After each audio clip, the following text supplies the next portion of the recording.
dijo, ¿qué pasa si no eres el padre de nuestro hijo? Luego afirmó que solo estaba bromeando. Cuando pedí una prueba de ADN le di un ultimátum. Mi nombre es Jaque, tengo 28 años y trabajo como representante de ventas en una compañía de suministros médicos, nada extraordinario, pero suficiente para pagar las cuentas. Conocí a Lilia, de 26 años, en la fiesta de inauguración de casa de un amigo en común, Dave. Ella llegó luciendo un vestido rojo que me dejó completamente desarmado. Apenas pude articular una frase coherente. Con algo de suerte y perseverancia, conseguí su número, y apenas una semana después empezamos a salir. La relación avanzó a pasos agigantados. Apenas 5 meses después de iniciar el noviazgo, decidimos mudarnos juntos porque el contrato de alquiler de ella estaba por finalizar, según nos dijeron, era lo más lógico económicamente. Poco después, a los 4 meses de convivir, Lilia quedó embarazada, después de que se nos complicara el tema de la protección y la píldora del día siguiente no surtiera efecto. Aunque al principio la noticia me tomó por sorpresa, pronto la emoción de convertirme en padre empezó a primar, a pesar de que siempre había soñado con tener hijos, solo que quizá no tan pronto. El embarazo de Lilia estuvo lleno de altibajos. Los primeros meses fueron especialmente difíciles, no era solo el típico mareo matutino, sino que pasaba el día entera con náuseas intensas. Además, sus cambios de humor se tornaron casi de otro mundo. En un momento lloraba desconsoladamente porque a una pizzería se le olvidó el dip de ajo, y al siguiente se reía a carcajadas con vídeos de gatos.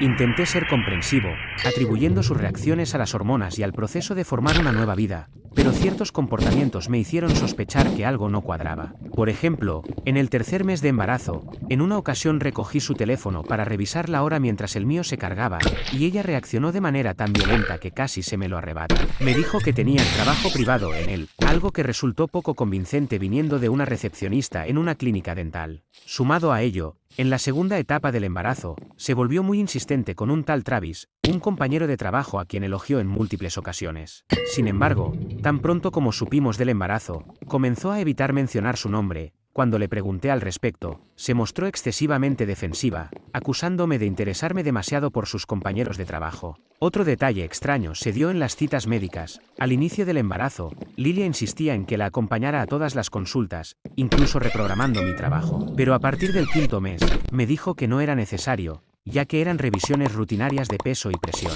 Insistí en asistir a una de ellas para ver el ultrasonido, pero la cita se pospuso 2 veces alegando emergencias del doctor. Además, su madre, Carol, con quien siempre he tenido una buena relación, empezó a comportarse de manera peculiar durante todo este proceso. En varias ocasiones noté que me miraba con una especie de pena, y una vez, tras una cena familiar, se dirigió a Lilia en un tono muy serio para decirle que debía decirme algo, lo cual generó un silencio incómodo. La llegada de nuestro hijo, Milo, ocurrió hace 3 meses, nació 2 semanas antes de la fecha prevista, pero los médicos comentaron que su peso, 7 lb-8 oz, era saludable para un prematuro. Recuerdo con emoción el día en que me dejaron cortar el cordón umbilical y no pude evitar llorar de felicidad. Los primeros días fueron difíciles por la falta de sueño y las constantes tareas de cambiar pañales, pero gracias a que la madre de Lilia se quedó con nosotros durante una semana, cocinaba, limpiaba e incluso se encargaba de los turnos nocturnos, pudimos sobrellevar esos momentos críticos. Sin embargo, a medida que pasaba el tiempo, comenzaron a surgir dudas que no podía ignorar. Fue durante una cena familiar con los padres de Lilia, donde todo parecía normal a primera vista, que la situación dio un giro inesperado. Mientras estábamos en la casa de sus padres, en un ambiente que pretendía ser una reunión típica, con Carol preparando la comida y Frank, el padre, contando anécdotas de sus excursiones de pesca, se transmitió en la televisión un programa de telerrealidad en el que se revelaba la paternidad a través de pruebas de ADN de forma muy dramática. Yo, distraído revisando mi alineación de fantasy fútbol, no esperaba nada fuera de lo común. De repente, Lilia salió de la cocina con Milo y se sentó junto a mí en el sofá. Mientras observábamos el programa, comenzó a reírse de una forma forzada, con un tono agudo y casi robótico. Entre risas, en medio de lo que parecía ser una parodia, soltó, «¿Y si tú no eres el papá de Milo?», y volvió a reírse de manera exagerada. El ambiente se congeló, Frank apagó la televisión de inmediato, y todos en la sala se quedaron en silencio. Fue en ese instante cuando su comentario, aparentemente en broma, retumbó en mi mente. A partir de ese día, las cosas se complicaron. Al preguntarle directamente si realmente había querido decir lo que dijo, Lilia afirmó que solo había estado bromeando. Sin embargo, la semilla de la duda ya estaba plantada. Cuando le sugerí realizarme una prueba de ADN, me dio un ultimátum, o abandonaba la idea o ella se marchaba. A pesar de la amenaza, para mí era fundamental conocer la verdad, aunque eso significara enfrentarnos a una posible ruptura. Me quedé mirándola, a Lilia, sin poder articular palabra, con la mente en blanco, cuestionándome. ¿Qué demonios acaba de decir? Ella seguía cargando a Milo en brazos, pero de repente parecía desear desaparecer. Sus ojos se desplazaban inquietos por la estancia, como si evaluara lo grande del error que acababa de cometer. Entonces, con una voz excesivamente entusiasta, añadió rápidamente: «Estoy bromeando, mira esa hoyuela en su barbilla. Eso es todo, ¿ves?». Su sonrisa forzada parecía dibujada con un marcador, tan artificial que contrastaba con mi absoluta carencia de hoyuelas. Nunca he tenido una, pero, bueno, ya sabes quién sí, el hermano de Lilia, Frank. En ese preciso instante, Frank aclaró la garganta y subió el volumen del televisor de manera exagerada. «La cena está lista», gritó Carol desde la cocina, aunque se notaba que todavía estaba revolviendo la pasta. La velada transcurrió en un ambiente incómodamente tenso. Mientras Frank se enredaba en una interminable charla sobre señuelos de pesca, Carol apenas pronunciaba 2 palabras, lanzando miradas fulminantes a Lilia cada vez que intentaba entablar conversación. Lilia, por su parte, se mostraba visiblemente nerviosa, hablando rápido y de forma desbordada sobre trivialidades. Yo me limité a comer y a sostener a Milo, quien comenzó a inquietarse durante el trayecto de regreso a casa. En el coche, quise retomar lo sucedido en la cena. «Fue un chiste raro en casa de tus padres», lo comenté. De inmediato, Lilia se mostró extremadamente a la defensiva. «Dios mío, ¿no sabes tomar una broma? Solo fue por ese estúpido programa que tu papá veía. ¿Por qué te lo tomas tan en serio? Solo dije que tiene mi hoyuela, y tú no tienes ninguna. Vamos, Jake, es solo una maldita hoyuela. Además, tienes tus ojos, el de él no se parecen en nada a los míos, y los míos son verdes, los de Lilia son marrones, y los de Milo, azul brillante». Continué, tratando de explicar. Aunque mencioné que había tomado biología en el instituto, lo guardé para mí, pues no quería iniciar una discusión. La respuesta de Lilia fue directa. «¿Es esto porque tu ex te engañó y estás proyectando tus inseguridades sobre mí? Bajo, de verdad. Mi ex de la universidad sí fue infiel, y Lilia sabe que es un tema delicado, pero al sacar eso a colación, parecías querer pintarme como el villano por cuestionar tu broma». El resto del trayecto transcurrió en silencio, mientras yo repasaba una y otra vez la escena, la forma en que Lilia lo había dicho, la ansiedad en su mirada, la reacción tensa casi cómplice de sus padres, como si supieran algo que yo ignoraba. Aunque en apariencia fue solo una broma aquella noche, esa impresión se me clavó. Durante los días siguientes, intenté observarla detenidamente en busca de alguna señal que confirmara mis sospechas, pero Lilia se comportaba como siempre, ocupada con Milo, exhausta, pero aún así juguetona y cariñosa. Siempre se recostaba contra mí en el sofá y me daba besos en la frente de forma natural. Sin embargo, el comentario en la cena seguía rondando mi mente. A pesar de ello, no mostraba ningún comportamiento extraño, ni nerviosismo ni evasivas cuando el tema de Milo surgía, al contrario, seguía siendo tan amorosa como de costumbre. Lo único que me llamó la atención fue su inusual rutina en el gimnasio. Aunque siempre había sido aficionada al fitness y antes del embarazo hablaba de volver a su rutina, tras el nacimiento de Milo empezó a asistir 3 veces por semana, siempre a la misma hora y sin falta. «Estás más comprometida que yo, quizá deba unirme», le dije una noche en broma. Ella apenas levantó la vista de mientras doblaba los bodies de Milo y replicó con voz suave, casi suplicante: «Amor, es lo único que hago solo para mí. ¿No puedo tenerlo, por favor?». Retrocedí y le aseguré que solo bromeaba, aunque una parte de mí comenzó a dudar si estaba exagerando mis sospechas. La incertidumbre creció aún más cuando, aproximadamente una semana después del incidente en la cena, la escuché hablando por teléfono con su hermana. Estaba en la sala con Milo en brazos, mientras ella se encontraba en el dormitorio, con la puerta entreabierta. Sin intención de espiar, su voz se escuchó claramente. «No sé en qué estaba pensando», gruñó, antes de reírse. «Fue tan tonto, deberías haber visto su cara y la de mis padres». Se notaba como si se hubiera caído un alfiler en la habitación. Luego, tras una breve pausa, continuó: «Sí, le dije que era broma». «Obvio, no es como si realmente», se interrumpió. «Sí, al final, él pareció estar bien».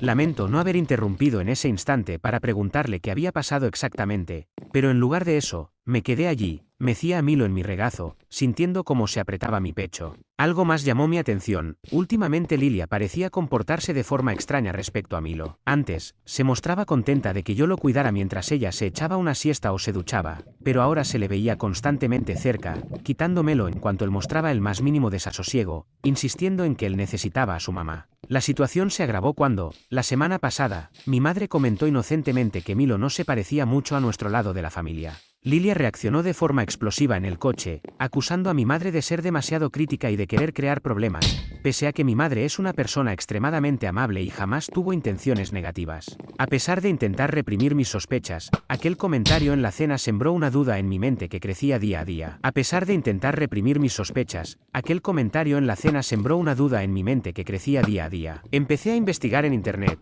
cómo saber si un bebé es realmente tu hijo, o cuando empiezan a parecerse los bebés a su papá. Descubrí, en esas lecturas nocturnas mientras Lilia dormía, que existe una teoría evolutiva que explica que, al principio, los bebés tienden a parecerse más a sus padres para fomentar la fidelidad, pero nada en la apariencia de Milo me convencía que se pareciera a mí. La incertidumbre se volvió insoportable y me empezó a ver a Milo como un niño ajeno, sin rastros de mis rasgos. Sabía que estaba yendo demasiado lejos, pero no encontraba una salida. El límite se rompió hace 3 noches, durante una discusión acalorada sobre quién debía lavar los biberones. Yo, agotado tras una semana de horas extras, me encontraba en un estado de irritación. Lilia, reclamando haber lavado los biberones 3 noches seguidas, cuando en realidad solo había sido 2, recurrió a su as bajo la manga. Yo lo di a luz. Al menos podrías lavar sus biberones sin quejarte. Algo dentro de mí se quebró de inmediato, sin poder detenerme, solté. ¿De verdad crees que es mi hijo? Porque empiezo a dudarlo. La reacción de Lilia fue instantánea y brutal. Su rostro pasó de la furia a un pálido terror en cuestión de segundos. Se quedó congelada,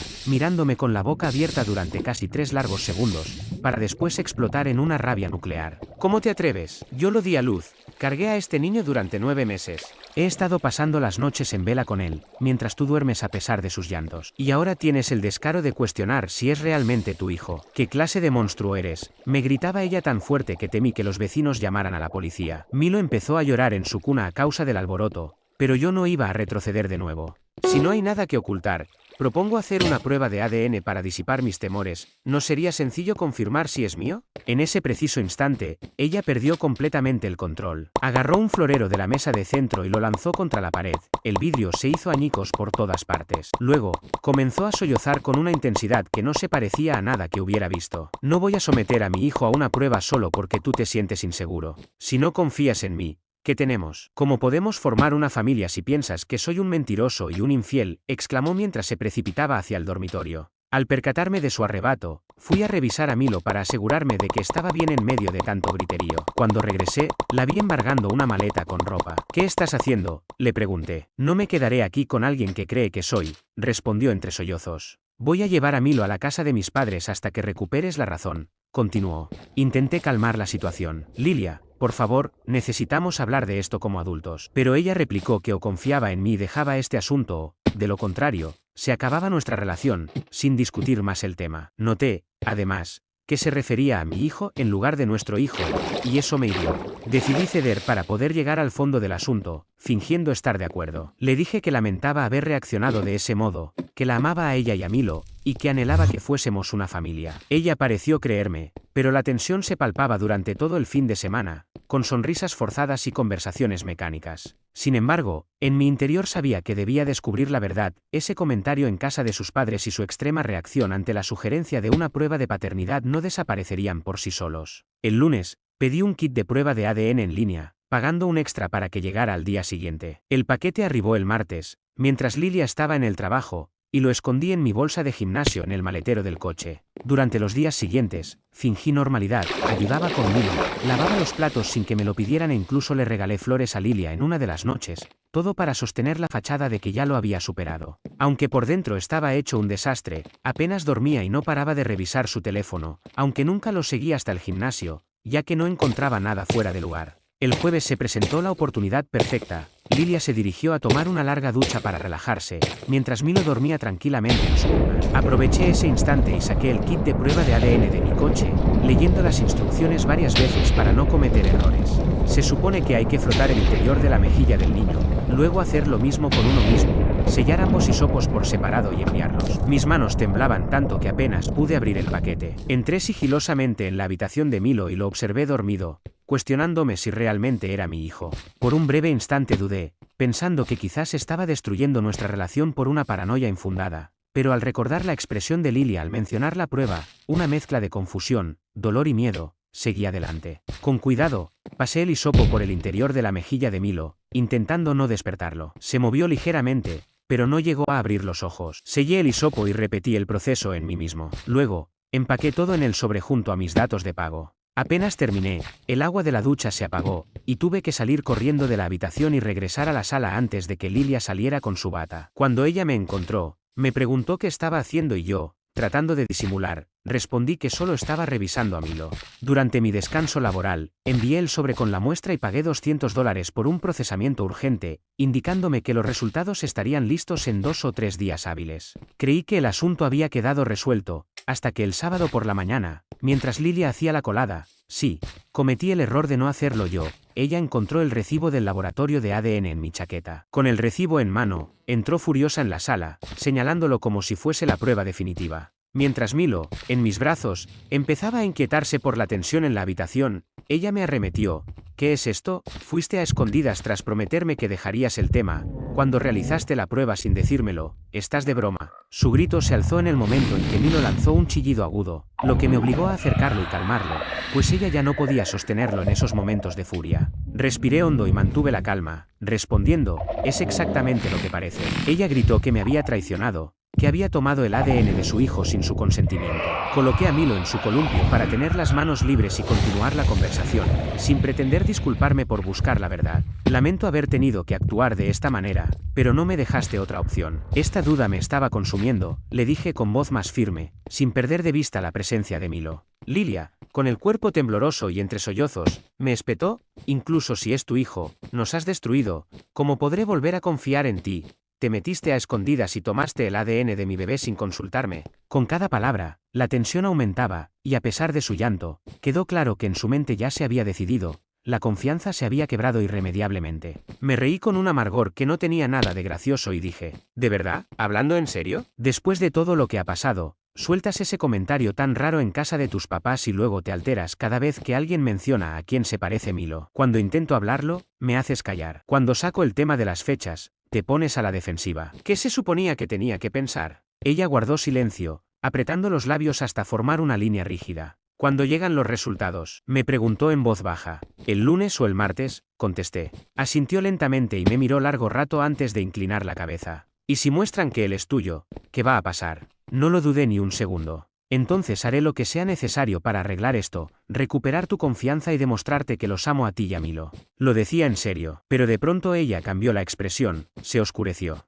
¿Y si confirman lo que sospechas? ¿Que no es tu hijo? Me tomó por sorpresa. No me había atrevido a pensarlo hasta ese punto. No lo sé, admití. Ella soltó un suspiro brusco, se giró y cargó a Milo del columpio, abrazándolo como si fuera un escudo. Me lo llevo con mis papás el resto del fin de semana. No la detuve, solo asentí. Probablemente sea lo mejor, murmuré. Necesitaba ese espacio, porque si esos resultados venían como yo temía, no tenía ni idea de lo que haría. Empacó en cuestión de media hora y se fue. Me quedé solo todo el fin de semana en el departamento, sintiendo que mi mundo entero estaba colgando al borde de un precipicio. El correo con los resultados llegó el lunes por la mañana mientras trabajaba. Tomé mi hora de comida antes para sentarme en el auto y abrirlo. Fue uno de esos momentos en que el tiempo parece ir en cámara lenta. Creo que pasé 10 minutos viendo el mensaje sin animarme a pulsar abrir. Cuando al fin lo hice, ahí estaba, en letras grandes y en negritas. Probabilidad de paternidad, 0%. Vomité en el estacionamiento. Fue como si alguien me arrancara el corazón por la garganta. Todas esas noches sin dormir, todos esos pañales cambiados, cada vez que le dije que lo amaba, todo construido sobre una mentira. Llamé a mi jefe y le expliqué que tenía una emergencia familiar. Manejar de regreso a casa fue un trance. Casi me paso un semáforo en rojo porque no podía concentrarme, solo veía esas palabras en mi cabeza, 0% de probabilidad. Lilia había enviado un mensaje diciendo que volvería después del trabajo para hablar de lo que dijeran los resultados. Le contesté solo 2 palabras, ya están. Terminó apareciendo como 1 hora más tarde, con Milo en brazos. Al ver mi cara, lo comprendió de inmediato. Jaque, por favor, déjame explicarte. Le mostré mi teléfono con el resultado. 0, Lilia, 0. Ella rompió a llorar. Dejó a Milo en su columpio y se desplomó en el sofá, sollozando con hipo. Entre lágrimas y balbuceos, me confesó finalmente la verdad. Resulta que el año pasado, tras la gran pelea que tuvimos porque yo iba a la despedida de soltero de Dave en Las Vegas, decidió desquitarse saliendo con sus compañeros de trabajo. Allí se encontró con Travis, otro colega suyo. Tomaron de más y terminaron en su departamento. Según ella, fue solo esa vez. Se tomó una pastilla de emergencia a la mañana siguiente, pero no funcionó. Para cuando se dio cuenta de que estaba embarazada, yo estaba tan emocionado que se convenció a sí misma de que tenía que ser mío. Era muy poca la diferencia en fechas, dijo. ¿Me dejaste creer que era mi hijo por un año entero? Le espeté. Me mirabas pintar su cuarto, me dejaste cortar el cordón umbilical en el hospital. ¿Quién hace eso, Lilia? Ella solo trataba de acercarse, pero no soportaba que me tocara. Travis no quiere hijos, nunca los quiso. En cambio, tú has sido un papá increíble para Milo. Él te ama, podemos superarlo, tener más hijos. No sigas, le corté. Tomé mis llaves y el celular. Me quedaré con Dave esta noche. Mañana, cuando regrese, quiero que te hayas ido. Jake, por favor, podemos arreglarlo. La dejé allí, suplicándome entre lágrimas. Bloqueé su número apenas me subí al coche. Conduje hasta la casa de Dave y le conté todo. Esa noche fue terrible. Me la pasé revisando fotos de Milo en mi teléfono, intentando encontrar alguna señal de que se pareciera a mí. No encontré ni una. Solo veía a Lilia y a Travis. Al día siguiente no fui a trabajar, no tenía fuerzas para tratar con nadie. Como al mediodía, desbloqueé el número de Lilia para ver si se había ido del departamento. Tenía 47 mensajes suyos, prácticamente todos decían, por favor, vuelve, podemos arreglarlo, Milo te necesita. Respondí con un texto breve, ¿ya dejaste el departamento? Me confirmó que sí, que estaba en casa de sus padres. Volví a lo que técnicamente era mi departamento, pues estaba solo a mi nombre. Fue extraño entrar y ver que había tomado la mayor parte de la ropa de Milo y sus juguetes, pero no se había llevado la cuna, el columpio, la mesa para cambiar pañales, ese mobiliario que yo mismo monté cuando ella tenía 8 meses de embarazo. Solo pensaba, ¿en qué momento mi vida se convirtió en esto? Esa noche me dediqué a hacer listas prácticas de todo lo que tenía que gestionar, buscar un abogado, averiguar si tendría alguna obligación legal, ya que mi nombre estaba en el acta de nacimiento, y decidir si rescindía el contrato de arrendamiento o si la echaba definitivamente. Y así me encontré en un embrollo legal tremendo, porque, según la ley de mi estado, si firmas el acta de nacimiento de un niño, la ley te considera padre, sin importar que el ADN diga lo contrario. Mi abogado dijo que tenía que presentar cuanto antes una solicitud para desvincular mi paternidad, dado que existe un plazo limitado después de descubrir que no eres el padre biológico. En mi estado, ese plazo es de 1 año. Si dejaba pasar el tiempo, podía terminar obligado a pagar manutención 18 años por un hijo que no es mío. Pero había un problema adicional. Presentar esa solicitud no significa que el juez forzosamente me libere de la paternidad. El tribunal evalúa el interés superior del niño, así que, si consideran que establecí un vínculo con él, podrían mantenerme como su padre legal. Casi me volví loco al oír eso. ¿Qué clase de justicia es esa? Fui engañado para creer que ese bebé era mío. No fue una elección consciente. El abogado, muy tranquilo, me dijo que nuestro caso era sólido porque Milo apenas tenía 3 meses y no se había forjado un lazo muy largo, además de que había pruebas de ADN y un padre biológico real, Travis. Decidimos presentar la solicitud para que se me retirara la paternidad, a la vez, forzar a Travis a someterse a la prueba de ADN y asumir su responsabilidad. Lilia recibió la notificación de la demanda un viernes. Esa noche apareció en el departamento, fuera de sí, golpeando la puerta y gritando hasta que la amenacé con llamar a la policía. Los vecinos, seguro, escucharon todo. Ella gritaba, ¿cómo puedes hacerle esto a Milo? Él no tiene la culpa. Yo tampoco. Pensé, no fui yo quien provocó esta situación, solo se largó cuando me vio grabándola con el celular desde la rendija de la puerta. Supongo que se dio cuenta de que no le convenía quedar como una loca en un juicio. A la mañana siguiente, su papá, Frank, me llamó. Siempre fue buena persona, así que le contesté. Estaba más calmado que Lilia, pero aún así bastante molesto. Hijo, entiendo que estés herido. Lo que hizo Lilia está mal, pero ese bebé necesita un padre. Tiene uno, le interrumpí. Es su compañero de trabajo, y tu hija lo supo desde el principio. Se quedó callado. Luego soltó. Te has puesto a pensar que tal vez Lilia cometió un error y, sin embargo, te eligió a ti como padre de Milo porque sabía que serías bueno en ese papel. Fue su forma retorcida de formar una familia contigo. Frank, ella me engañó cada día durante 1 año, repliqué. Me vio armar un cuarto para un niño que no era mío. ¿Cómo te sentirías tú si te pasara algo así? Igual que tú, admitió con un suspiro. Pero te pido que pienses en Milo. Créeme, yo también lamento lo que ese niño va a sufrir. Pero tampoco es culpa mía. Lo siento, Frank, no puedo hacerme cargo de un hijo que no es mío, y menos si fue fruto de una mentira. El domingo, Lilia me mandó un mensaje diciendo que Travis se negaba a hacerse la prueba de paternidad ordenada por el tribunal, alegando que no tenía nada que ver y que ella trataba de echarle el muerto. Ironías del destino. En la audiencia preliminar, Lilia llegó con su propia abogada. Pensé que opondría resistencia, pero sorprendentemente no lo hizo. Su defensa dijo que no se oponían a mi petición de romper la paternidad, solo pidieron la posibilidad de que yo tuviera visitas con Milo si así lo deseaba, dado que el niño me identificaba como su padre. El juez obligó a Travis a presentarse para hacerse la prueba de ADN al lunes siguiente. Si no se presentaba, habría orden de arresto en su contra. 6 semanas después, el tribunal finalmente dictaminó mi caso. Ordenaron que se eliminara mi nombre del acta de nacimiento de Milo. Legalmente ya no soy su padre. Tal vez suene raro, pero lo que sentí fue una mezcla extraña de alivio y vacío. Travis, tras comparecer al fin, dio positivo en la prueba de ADN, lo que confirmaba todo. El juez lo nombró responsable de manutención. Mi abogado dijo que tuve suerte de que no se alargara más, porque a veces estos procesos tardan años. Algo es algo. Después de la sentencia, todo se puso todavía más extraño. Lilia me llamó llorando para contarme que Milo tenía una infección de oído y que Travis no le quería ayudar. Eres al único que él reconoce como papá, sollozaba. Le colgué. Al día siguiente, apareció en mi puerta con Milo, aporreándola y llorando. No abrí. Me asomé por la mirilla hasta que se rindió y se fue. Al final deslizó una nota por debajo que decía: él siempre será tu hijo en lo que importa. La quemé en el fregadero. Luego pedí a mi abogado que le enviara una carta de cese y desista. Desde entonces, no ha vuelto a contactarme. No voy a mentir, fue muy duro. El primer mes después de la decisión judicial, varias veces desperté creyendo oír a Milo llorar en la otra habitación.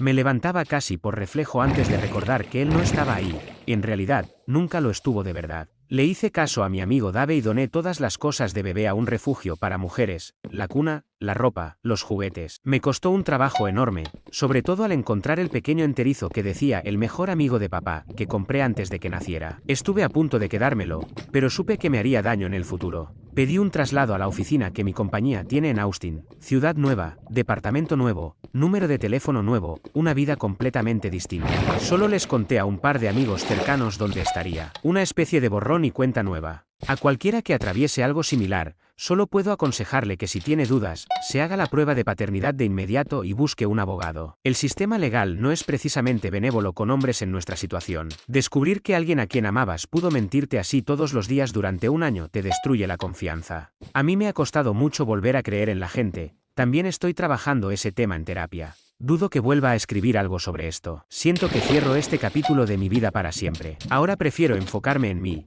en mi trabajo, en mi perro y en recuperar amistades que no me pregunten por el bebé. Les agradezco a todos los que me dieron consejos, apoyo o simplemente me escucharon desahogarme. De verdad, valoro lo que hicieron por mí en los peores momentos. Edit 1. Sí, tal vez algún día, pero por ahora, no estoy listo. Todavía tengo problemas de confianza. Edit 2. Lo último que supe es que Lilia lo demandó de nuevo por no cumplir con los pagos de manutención. Pero a mí ya no me incumbe. No es mi circo, ni mis monos.